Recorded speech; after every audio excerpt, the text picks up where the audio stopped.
कब तक यहां खड़े बस दीवारों को देखते रहोगे? स्कूल जाने के लिए मर्द बहुत पुरजोश है। अगर मजीद देर की तो वो तुमसे नाराज हो जाएगा। पूरे 3 साल मर्द के और आंटी के चेहरे पर सिर्फ इंतजार देखा है मैंने।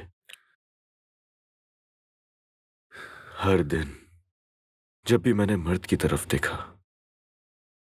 देखा कि मर्द की वजह से आंटी का दिल भी दर्द में है। देखो क्या हुआ, होश आ गया उसे। अली, देखो तुम पागलपन कर रहे हो। वो लड़की भागने की कोशिश कर रही थी तो खाला ने उसे पकड़ लिया। चलो आज की रात तो गुजर ही जाएगी, लेकिन तुम उसे बांध कर नहीं रख सकते। वो यहाँ किसी सूरत नहीं रुक सकती। डॉक्टर ने जो कहा खाला ने सब बता दिया उसे। हम नहीं बता सकते कि उसे तलाक हो गई है या तुमने शादी कर ली है। क्या करोगे तुम? ये तो मुझे खुद भी नहीं मालूम, लेकिन ये जानता हूं कि क्या नहीं करना मुझे। अपने बेटे की और उसकी मां की हिफाजत करूंगा मैं, और हाँ, अपनी बीवी की भी।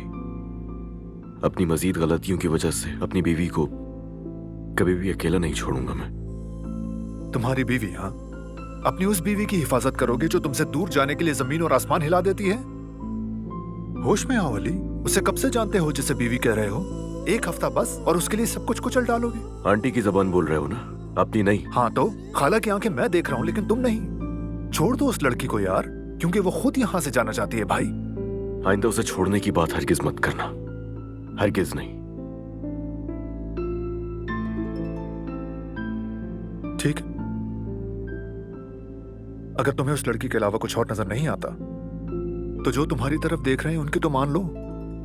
जाना चाहती है वो लड़की यहां से। देखो जाहिद,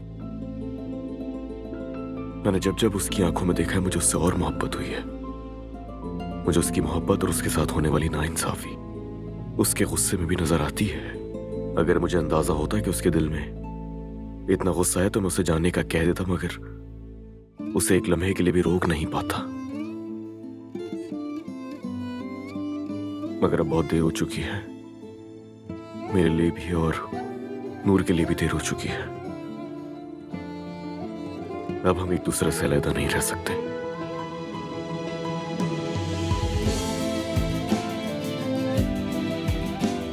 ये मोहब्बत बदुआ बन गई है।